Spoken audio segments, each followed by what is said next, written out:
Hey everybody, this is Kendall. Wanted to bring you a video on why I decided to get chicks or chickens.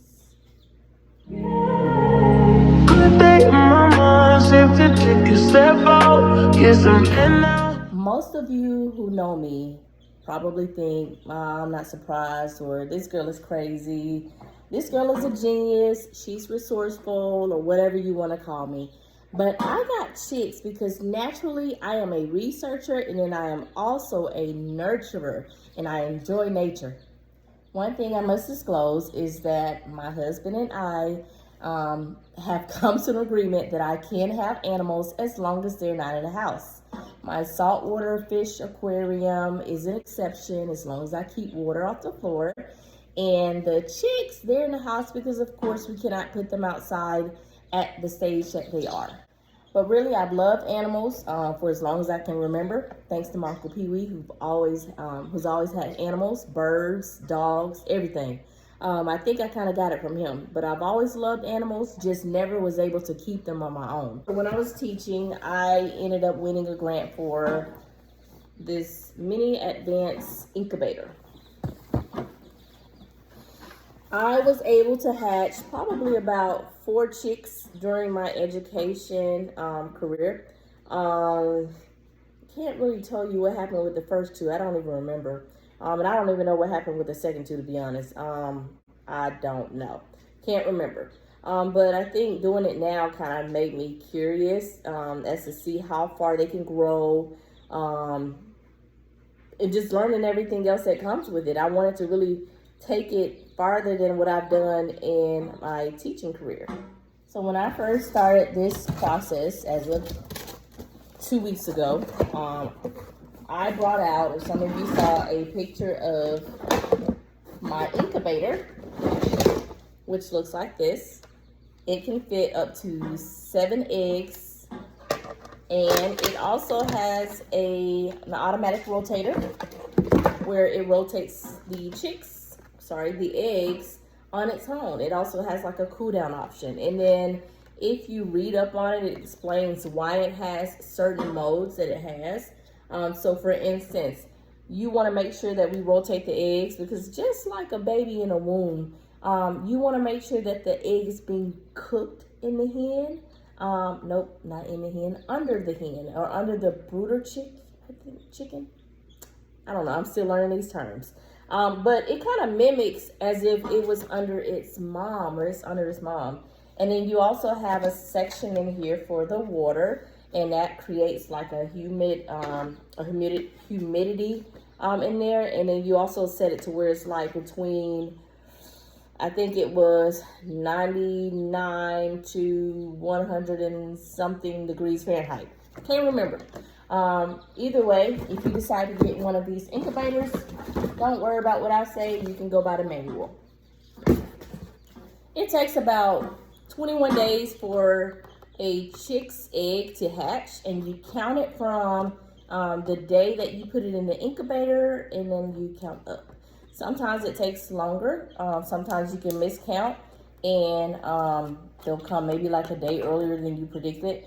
Mine came exactly within those 21 days. So it was amazing to see that. I counted on the day that one of my parents gave me the 7 eggs, and then it hatched, or they hatched on the 21st day. This is a candling light. It is used to look inside of the eggs when they are getting ready to be hatched. So one thing that I check for is movement, and I also check for the yolk to see if it's been fertilized. So a lot of times you'll see like a dark shadow or dark spot inside of the egg, which indicates that there is an embryo or baby chick forming in that egg. There are times where I did not see movement, and it made me curious. I've also done something like a float test where you drop it in water and it's supposed to float or sink or whatever. But I found that 3 of my eggs were already dead before it came time to hatch. So I got rid of it. And one way that I was able to tell was because of the smell. You can tell from the smell. The eggs that have the chicks that are doing well, they're not going to have a bad scent. But the ones that are done away with, those are gonna have a really rotten egg scent, and it's not like a rotten egg that you get from the store. It's really bad. It's really bad. So out of my 7 eggs, 4 hatched successfully.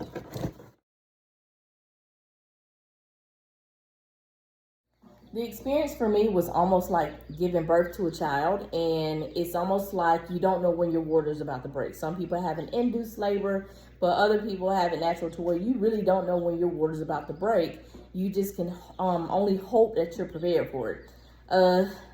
I'll have to say I anticipated their hatch. I went to the incubator probably almost every day to see if I could hear anything or see anything, or to see them moving. But I could not continue to do it throughout the process. There is a procedure where, or time where you have to lock down the incubator, which means you cannot touch it. You have to allow those those baby chicks to get in position so that they can break through the egg or peck through the egg. And it's almost, again, like a baby in a womb. That baby has to rotate to where it's head down, head first.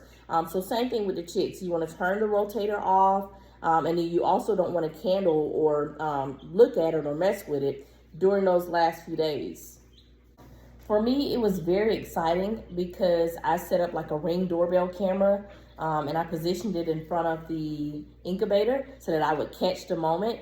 And at the time that one of the chicks hatched, I was actually at gymnastics with my daughter.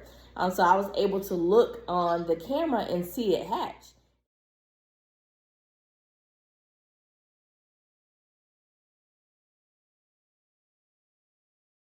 Soon after the first egg hatched, I was able to see the second egg hatch.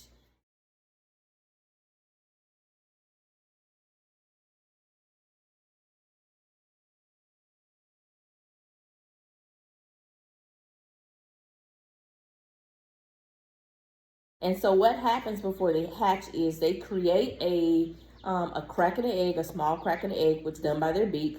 They also have like a tooth. I can't remember the name for it, but it's like a tooth, and it falls off once they get older. The eggs hatching reminded me of giving birth because a lot of times you're not ready. So to prepare for it, I made sure I had my brooder set up. The brooder allows you to act as mama, so it's going to provide you with a heating plate or lamp. I prefer my heating plate because I think it's much safer. In your brooder, you should also have medicated feed along with water, and that should include either your probiotic powder or your electrolytes. I look at this as a crucial time of chick development because you have to really make sure you pay attention.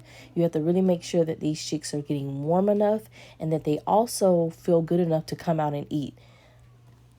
It is also important that you do proper water changes as well as changing the medicated feed and the wood shavings for the bedding.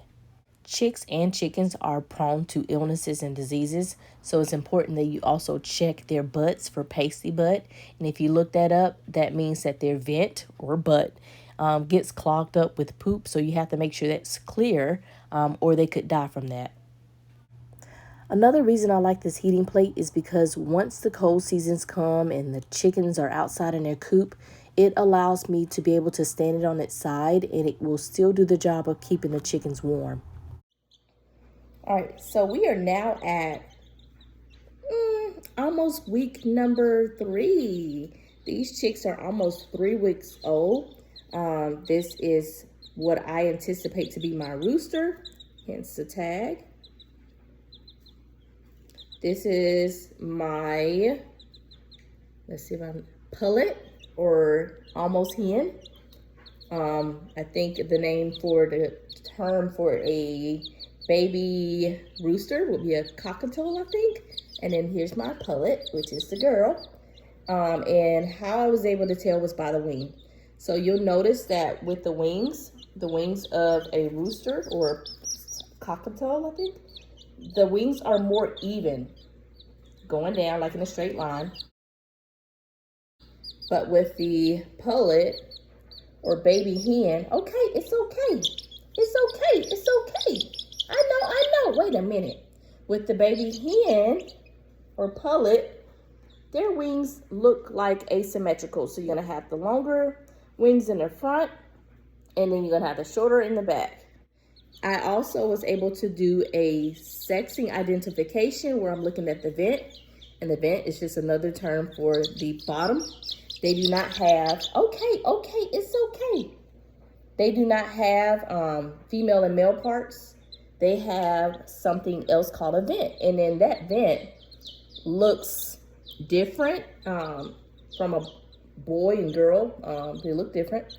So the girl's vent is gonna look like maybe a circle with an eye, and the boy's is gonna look like a circle with a dot in the center. It's okay. I'm gonna put you back. Wait a minute. Here's another pullet or a baby hen. And I think it is a pullet because of her wings. Let's see if she'll open up those wings. Open up your wings, flap your wings. All right, wait a minute, it's okay. So looking at her wings, same thing. It's gonna be asymmetrical, where you're gonna have the longer wings in the front. Ooh, let's see if I can turn it. There we go. You're gonna have the longer wings in the front. And then the shorter wings are in the back, and she's not doing a very good job showing me or showing you. Wait a minute, let's see, it's okay. It's okay, wait a minute here. Wait a minute, it is okay. It is okay, you're fine. All right, so there we go. Wait a minute. All right, there we go. So again, asymmetrical, the front is gonna be long, the back is gonna be short. Some people like to say that it's 2 rows, which indicates that it's a girl. She is not being friendly right now. There you go. There you go. It's okay. Now let's talk about this, because this is something that most pet owners don't talk about. When you are handling any animal, whether you think is your friend, your family member, your baby dog, your whatever, you should always wash your hands before and after handling that animal, because it is still an animal and it still has animal tendencies, no matter how close you think that animal is to your family. Wash your hands. Wash your hands. Now, earlier you heard me say that I was naturally a researcher and a nurturer. And so another reason that I have baby chicks is because I would like to see them grow from that embryo stage to the hen/rooster stage. I want to see them grow. I want them to create a bond with me, or I want to bond with them. I want them to know who I am, so that when I allow them to free range, they won't be shy or upset or scared to come back. I want them to recognize who I am. I want them to recognize that I am home for them. So I do something called imprinting with them. So I spend a lot of time with them from birth all the way up until now, 3 weeks. And I want them to recognize me and be friendly with me, not peck at me. I want them to recognize the children, which is why I allow the children to interact with them as well. But throughout my research, I found that people who do not interact with their chickens or animals in general do not end up establishing or having a good relationship with that animal. The animal becomes afraid of them. But when you spend time with chicks, starting when they're very young, you have a better outcome with having a good relationship with them. They'll trust you. They'll allow you to go in and get eggs if you have egg-laying chickens. So that's another thing that I want to be able to do. I want to be able to have those same chicks that I raise lay eggs. I want them to be able to lay eggs. I want them to be happy enough to lay eggs. So if they feel like they don't know me, if they feel like I'm not taking care of them, cleaning them up and all that good stuff, they're not gonna lay good eggs. So I want to make sure, again, that those chicks are happy, that they know me, that they love me, that they trust me enough to produce my food, which are eggs. So that's another reason why I wanted chicks. I'm also a goat lover. I love goats. I love chicks. I like farm animals. So you can call me K McDonald. So before I leave and before I finish up with this video, I want to leave you all with, the older I get, the more I find peace in the things that don't hurt or harm me. The more I stay out of the way, the more I love being out in the open, being outside in my garden, learning about different things, So that's another reason why I hold on to animals, family. I like just being out in nature. I like being in my garden because, again, these are things that give me peace. And as long as it gives me peace, and I think it should stay around. So I challenge you to find the things that give you peace. No, you cannot find it in drugs. No, you cannot find it in alcohol. No, you cannot find it in toxic relationships. But again, find your peace. But most importantly, find Jesus, find the Lord, because that's where your peace is going to come from. So I've heard it many times, and I'm going to share it with you, that we can have A, B, and C. We can have everything together, but we're still going to have that empty space. And it's a purpose and it's a reason why we have that empty space in our lives. So that empty space that we have outside of everything else that's surrounded, everything else that seems to be running good, that empty space is to be left to the Lord. So that empty space is for Him to come and fill it up. It's not for anybody else. Everybody else gets that outer circle or outer pieces of the puzzle, but that last piece is for our Lord and Savior Jesus Christ. Bye. Good day, mama. Safe to take a step out. Yes, I'm in now.